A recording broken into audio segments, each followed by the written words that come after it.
Well, what a privilege it is to be part of the final F-111 farewell.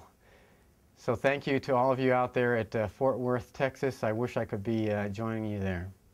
I'm Colonel John Quintas, the commander of the 48th Fighter Wing at RF Lakenheath.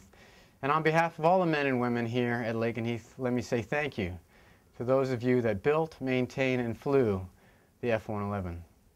We're very proud of our F-111 heritage here at the 48th Fighter Wing, so let me send a special thank you to the men and women who have maintained and flown aircraft out of this field for the proud heritage that you have built and the high standard that we are striving to maintain here every single day.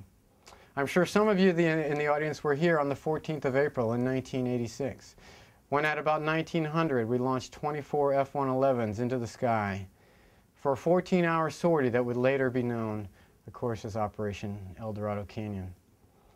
And I'm sure many of you, like some of my peers, were here in August of 1990 when we became the first fighter wing to deploy for Operation Desert Shield, Desert Storm, sending eventually 64 total aircraft to Taif, Saudi Arabia.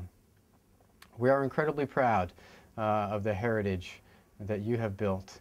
We continue to support combat operations every day here, and we understand the high standard that you have set for us, and we appreciate being just a small part of that long legacy. While I happen to be one of the few sitting commanders who has time in the F-111, I'm also the only Wizzo to ever command the 48th Fighter Wing. And so because of that, I've been asked to share some F-111 stories from my time in that aircraft. So I thank you for this great opportunity. Let me start by saying my first sortie in the F-111 was from the 22nd of November in 1989. Here's my grade sheet. I flew with Major Mike Rutschow. He gave me a 3, probably a Santa Claus there. But I was part of the 391st Tactical Fighter Squadron at Mountain Home Air Force Base, Idaho, which at the time had both an operational and a training mission. What a great squadron to be a part of. Major Rutschow was a Vietnam veteran who flew A-1 Sky Raiders. The squadron was just filled with living legends walking around the hallways. Folks like Brad Inslee, who also flew it in Vietnam. Guys like Todd Hancock, who had just come back from ACC's bomb competition, where the F-111 demonstrated against all those digital jets that nothing is better than a solid crew and a solid airplane. So very, very fond memories of my time there at Mountain Home. From there, as a lieutenant, I went on to my first operational tour and was part of the crew that went over to Strategic Air Command, SAC. I flew the mighty FB-111 fighter bomber, mostly bomber, as you can see, and I was a member of the 528th Bomb Squadron. In my time there, I would say that in hindsight, certainly, it was very, very evident that Strategic Air Command only sent their very, very best to go over and fly the FB-111. The crews at both Plattsburgh and Pease had just incredible, incredible discipline and knowledge, and what a great way to start your aviation career as a lieutenant. I learned from folks like my flight commander Brian Hall, my squadron commander Henry Worcester, Paul Walker, Lou Buckner, Greg Christ, folks who really set me off as a lieutenant in the right direction, understanding the importance of discipline in flying and having a strong foundation and basic knowledge of your aircraft. It certainly stayed with me as I moved on throughout my career. One story from my time there at Plattsburgh, I recall on a normal training mission, flying IR routes through Maine, New Hampshire, Vermont, being towed to the runway because the RCR for the taxiway was too low. At which time we blasted off into the snow, flew our typical 2.5, 3-hour mission. But before landing, we would call about 15 minutes out so the plows could literally go right down the center of the runway. It looked like about 30 feet wide, clear a little strip for us, and then we would land, shut down, and get towed back to our spot. The professionals there at Plattsburgh, they really were very mission-oriented, and they knew what it took to get the mission done every single day. Well, from there I went on to the 79th Tactical Fighter Squadron, the Tigers, the NATO Tigers, hard to be humble. What a great squadron to be a part of. They truly demonstrated the spirit and morale of a fighter squadron.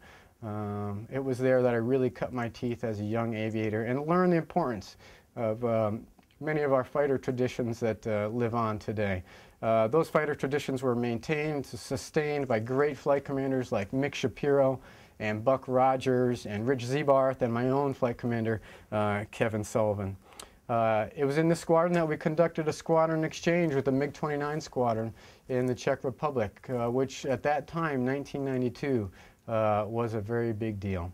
I've got great memories of flying with folks like Mike, Vinny Iovine, and Ansel Woody Yarborough, and Craig Stix Lenhard, and just really enjoying our time there at RAF Upper Hayford as part of the 20th Fighter Wing. Well, I think without question we can all say that our first aircraft always has a very fond place in our hearts.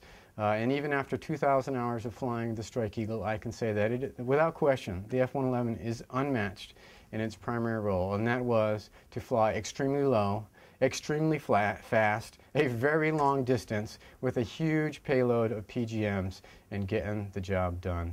What a great, great aircraft to have flown. Let me close with a story, if I can, because this is a story that stays with me every time I go fly at night. I think it's one of those images that is just permanently emblazed on your brain once you live through it. And so any of you that have flown the F-111 up in the Highlands Restricted Area, or the HRA, you know probably exactly what I'm talking about, and that is that the HRA at night in standard Scotland weather is the darkest place on the planet.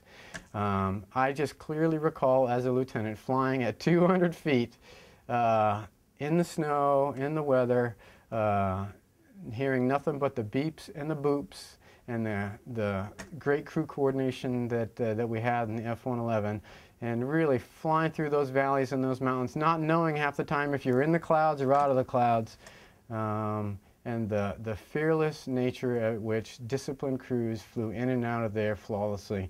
It was amazing. Well, let me close by again saying thanks to all of you there at Fort Worth.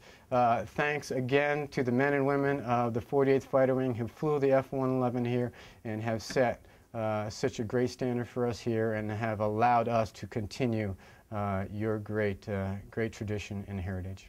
Thank you very much.